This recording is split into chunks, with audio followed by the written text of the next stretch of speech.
Now, your demo Back on the Streets sounds awesome. How did it leak onto YouTube, and why is it now taken off YouTube? Is it taken off YouTube? I don't know. I knew nothing really about it. I sent the demos out to Vinny, and I think we did like 4 songs. We did Back in the Streets. We did that one rock song with Boy's Gonna Rock or something like that. Yep. I'm not a big Vinnie Vincent fan, so I don't really know any of his songs. Time of Year we did, which was a great song. Oh, yeah. 1,000,000 to 1? And 1,000,000 to 1, yeah. That's another great song. So we did those songs, and I thought they came out pretty decent, and then that was, they were just demos. I mean, just supposed to just to hear him to hear me sing, right? And then all of a sudden, magically, it's up on YouTube. But just like anything, you record anything, expect somebody somewhere to get it and put it out, because that's just how the internet works nowadays, Mm-hmm. So some people were coming to me going, "Wow, I love your version of whatever that song was, what was it? Back in the Streets, Back in the Street. Yeah, I love your version of that." And I'm like, "Well, how would you hear that?" And they were like, "It's on YouTube." I'm like, "Oh, okay." So I didn't even know it was taken down or who even put it up, but yeah, thanks, man. It was cool. I mean, I have all of them, and and I guess at this point, it's no secret anymore, to get it out there. But it was cool. The whole thing could have been cool. All right, now setlist wise, you were talking about Lick It Up, Unholy, 1,000,000 to 1, and Exciter. Were any of the rehearsals filmed? There was no rehearsals. There was nothing like that. It was the set list was, the whole thing was going through his agent Derek, and Carmine talked to him one time, and on the phone in depth for a couple hours, and Carmine was just trying to get songs out of him, and he was like, okay. When Carmine, again, me and Carmine didn't know much about like the Vinnie Vincent project, his albums and stuff. Like, we really didn't. I mean, we didn't know, and nor did Tony, really these songs. So Derek kind of finally said, I talked to Vinny, and I got a list of songs that he wants to do, and he kind of gave them to us. And the song list, as it turned out, were really good songs. But again, I wasn't familiar with much of it at all, nor was Tony or Carmine. Mm-hmm. So we kind of were learning all these things over the phone, calling each other and saying, okay, this is this, and that, and figuring out how we were going to play these things and make them, beef them up or whatever, Mm-hmm. And so really, for us, it was like hearing songs for the first time, at least for me. I can speak on my behalf. I mean, I never heard any of these songs, to be honest with you. And I liked a bunch of them. Like the couple of the Kiss songs were really good. And the one Vinnie Vincent song was that one we recorded there, that Time of Year. Is that Vinnie Vincent? Yep, it is. Yeah, yep. That was a really good song, and I was excited to sing it. So, but other than that, again, I forget what the question was. You asked me what was the set list? Oh yeah. If any of the rehearsals were filmed, that. Yeah, again, there was no rehearsals. We were slated to. The story behind that was we were slated to rehearse for a week and a half up in Las Vegas, and we were in L.A. Carmine and myself and Tony were in L.A. for the Heavy Metal Hall of Fame. So we were in there. Tony was in there for NAMM, so we didn't see Tony. But me and Carmine were up there to play the Heavy Metal Hall of Fame, because Carmine and Vinny both got inducted in it. And then they wanted the Peace Band, which I front, I sing for them, to play it. So we were up at the Heavy Metal Hall of Fame playing our show and rehearsing and all that stuff. And we were slated the following. We were going back to New York, and then we were coming back to California or Vegas. Not Vegas. Why do I keep saying Vegas? Nashville. We were going to come home to New York and then go to Nashville to rehearse with Vinny for a week. And while we were in L.A. at the Heavy Metal Hall of Fame, that morning we had just found out that Vinny is pulling the plug on everything. He kind of flaked right out. He was citing it as he didn't approve of the singer, and meaning me. And then he changed his tune and said, well, okay, I approve of the singer, but I don't approve of the fact that then he started blaming Tony and Carmine, saying that they don't have time to rehearse, which was both untrue, because we had the whole week, slotted out to rehearse. And then it just got really weird, and we just kind of, I lost interest in it, to be honest with you. When we were in LA, I just said to Carmine, I go, just who cares? Scrap the whole thing, you know what I mean?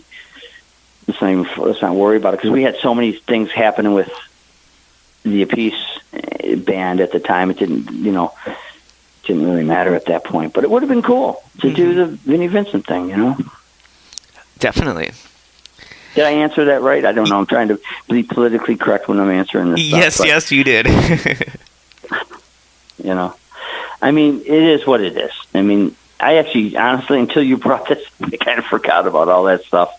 It's so much more has happened since that, but it was cool, and it would have been cool. I keep going back to that. I think Vinny really lost an opportunity to get out there and kind of shut the critics up, because a lot of people are saying, "Oh, he can't play" and whatnot. And who knows if he can or not? I don't know. I didn't hear him play.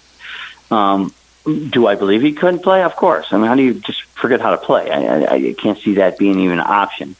But people were saying he can't play anymore, and he's whatever. They were really hammering him pretty bad, and that's kind of sucked for Vinny, because I mean, again, I don't know him at all, but in a weird way, I felt bad for the guy. Like, why are these people so rough on him? That's not really cool to be hammering him like this when you know what I mean? Mm-hmm. I mean, when he really hasn't done anything to warrant that.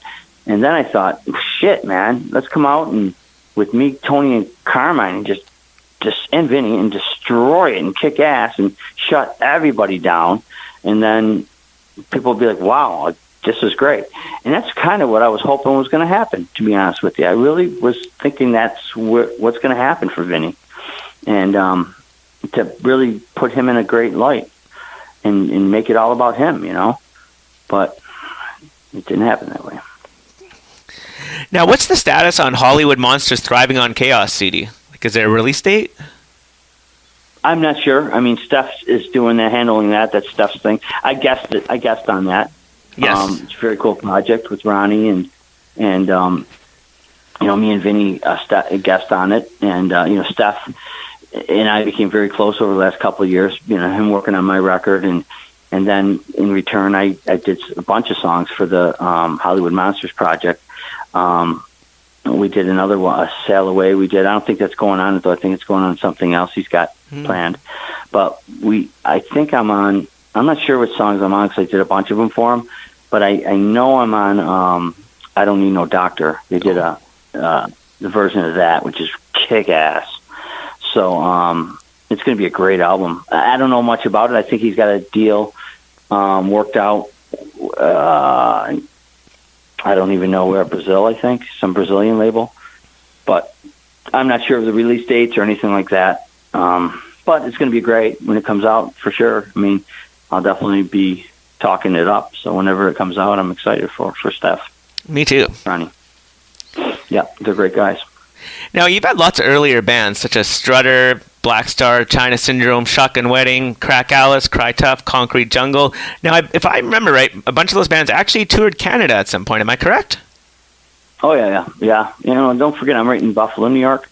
So we're, a stone's throw away from the Peace Bridge there. So I spent a lot of time in Toronto and Niagara Falls and Quebec and Vancouver and, all over. I mean, where are you? Thunder Bay, Ontario. Oh, Jack, God, we blew right through there many times. Wow. And back in the day, it was exciting to play Canada, because there was so much work in Canada, and Canada was a whole different music scene in itself. A lot of bands were running out to LA and making it that way here in the States.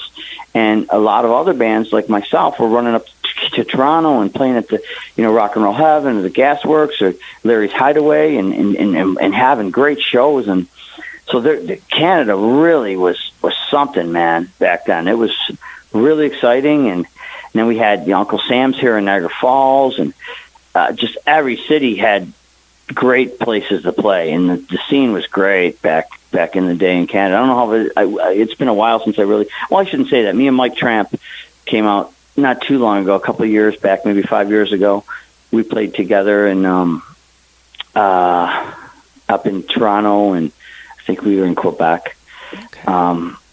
So there's still music scene happening, but back in the 80s and the early 90s, man, Toronto was exciting. Playing the whole Canadian thing was really cool. So yeah, I did a lot of playing up in Canada. Very cool. Now, would the unreleased Black Star album ever be released? No, I mean, that's so... probably not. Nah. I mean, I'd have it. I mean, Awesome. that'll never get released, That's something that, no. I can't ever see that really ever seen the light of day. That's fair. Now, have you ever run into the Fuel guys and discussed competing in the MTV contest where you did Through the Night, where Kelly Ripa hosted? Man, you did some research. I like it. That I will. It's funny you said that because we were slated to open for them. How funny is that? Mm-hmm. Throw salt in the wound, right? But we were slated to open for them in Syracuse, I think, New York, and the show I think it got canceled. But we were all ready to do it, and I was going to grab the guys and kind of reminisce about it with them and see if they remember or really cared. But I'm sure they did, because it really sparked their career off, right? So it would have been neat to talk about it, but it is what it is. I mean, it's part of this game called the music business, Every time a door shuts, one opens. But that would have been that was a great experience in my life, actually, in the early years. Man, it was exciting, because at that time, I really thought things were going to the worm was going to turn, so to speak. And, at that time, we were playing more the hair music, even though it wasn't called hair music, because it was current music, I guess you want to call it. But the grunge movement was happening, and it was really happening and coming at you hard and fast, And if you didn't play that type of music, you were looked at as almost like a joke. You know what I mean? So we were still playing the big lights, the big sound, all that stuff. And the other band, the Fuel, they were more the grungy alternative thing, and I think the better band won. And that's way honest to God truth.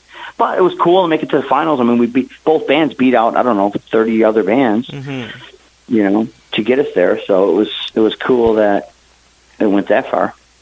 Definitely. But and it was cool going to New York and meeting Kelly Ripa and all that cool stuff, and thinking, wow, I got a chance here at doing something. I mean, the winning prize was cool. You get to open for Aerosmith, and you get a development deal, record deal. So, but it is what it is.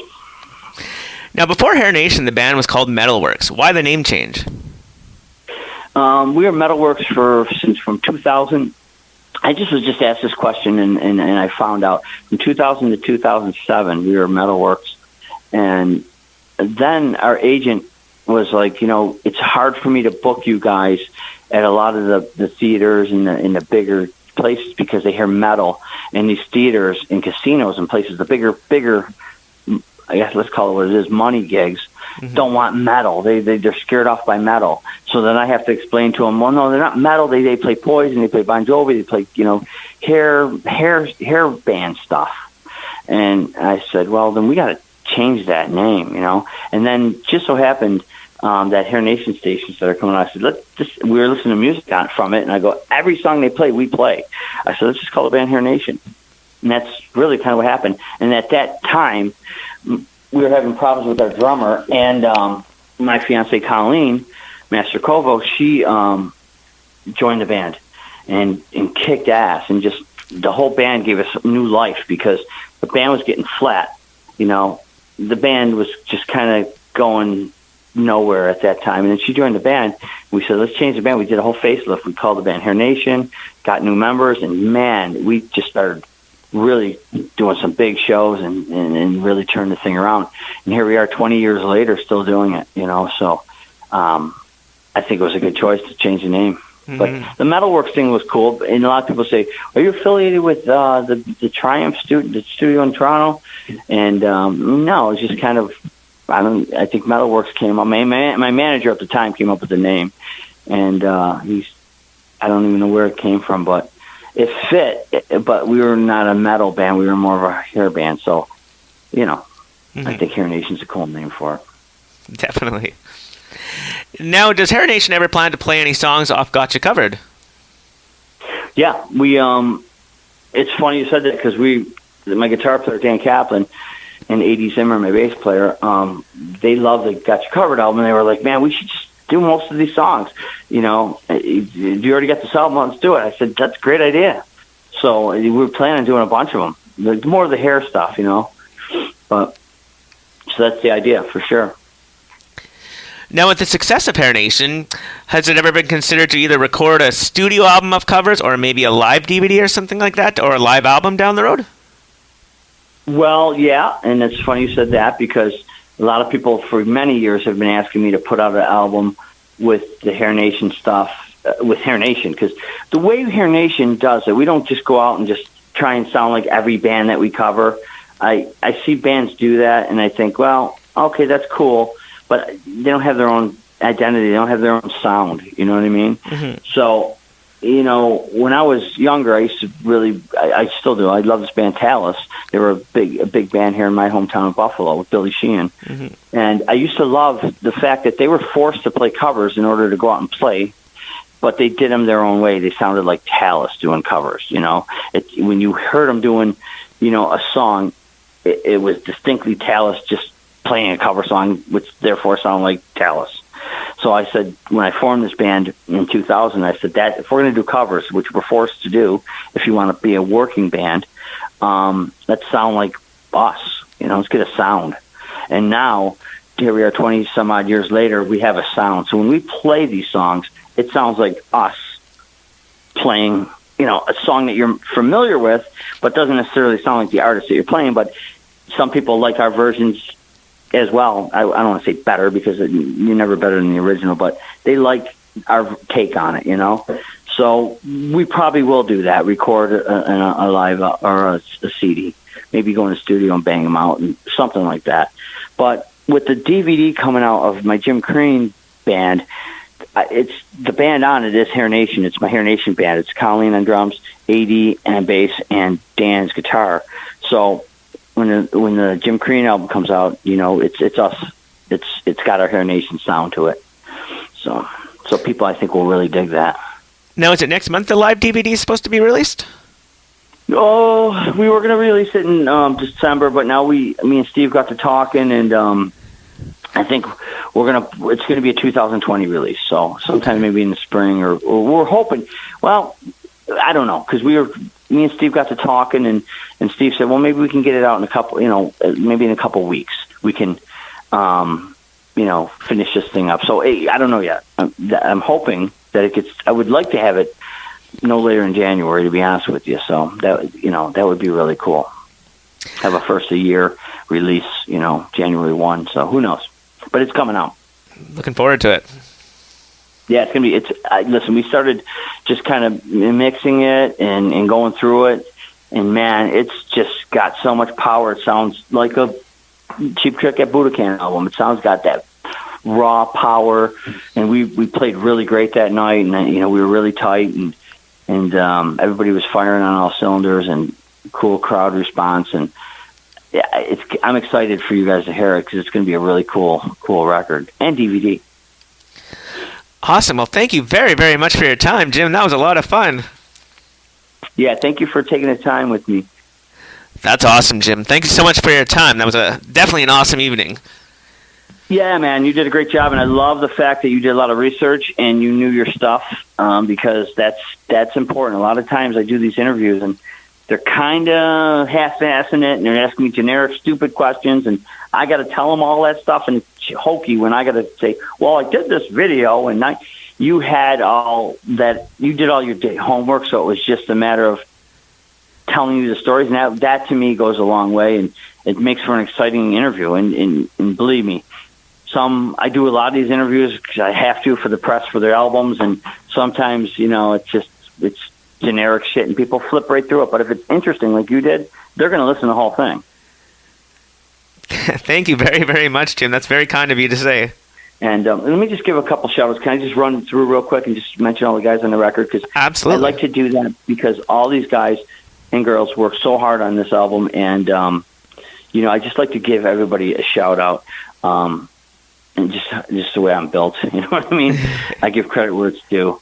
And so I have some great endorsements. I'm through Pro Player Art. They do all these great drum heads and really cool guitar cabinets. So I'd like to give Angelo a shout-out. Sola Guitars, Anthony Sola, he does a great job with that. Chris from my String King, he does all my guitar strings. And then, of course, the Nexus Muscle Air Bridge. It's a wireless system. So any musicians out there want to get a cool wireless, go see Nexus Deals. Get them. Guitar players, go see Sola Guitars. Amazing. You need any kind of drum heads, go see Angela over at Pro Player. And of course, if you need strings, go to My String King. And Chris will tell everybody I sent you, and they'll take great care of you. And as far as my album goes, I have Stefan, French guitar player, amazing, one of the best guitar players in the scene right now. On it, Mike Tramp from White Lion, great friend of mine. He's on this album. Rudy Sarjo, Carmine Peace, Vinny Appice, Frank Domino, one of my biggest influences. Tony Franklin, Rick Fox from Wasp and Steeler, did a great job on it. Colleen Mastrocovo played great on it. Robbie Lochner, A.D. Zimmer, Ray Tabano, Artie Dillon from my Peace Band, great guitar player. Me and him wrote a killer tune called Fool on there. Baron Kubris, one of my favorite bass players in the world, man. This guy is played in Blind Guardian. Are you familiar with them? I am, yes. Great bass player, man. Baron's just my hero. This guy tears it up. Ronnie Robson, Canadian guy, great bass player, plays with the Dover Brothers and in Hollywood Monsters. Eric Labelli, French drummer. Chris Tristram from House of Lords and Jack Russell's Great White. Chris Conyers from Tango Down. Chris Holmes from Wasp played on it, did a great job. Dave Petrello, Freddie Violano from Wasp and D. Snyder's Widowmaker, amazing bass player. One of my favorite drummers, Carl Kennedy from the Rods, played on it. And Mitch Perry from, we talked about Mitch. He did a great job on it. And I got you covered again. I got Art Kalenda and Dave Petrello and Eric Labelli and, of course, the great Stefan. So there you have it. All the artwork was done by Jeffrey DeBurry and produced by myself and Steve Major. So I had to give all the shout-outs because all these guys worked so hard on this, and I like to give credit where it's due. So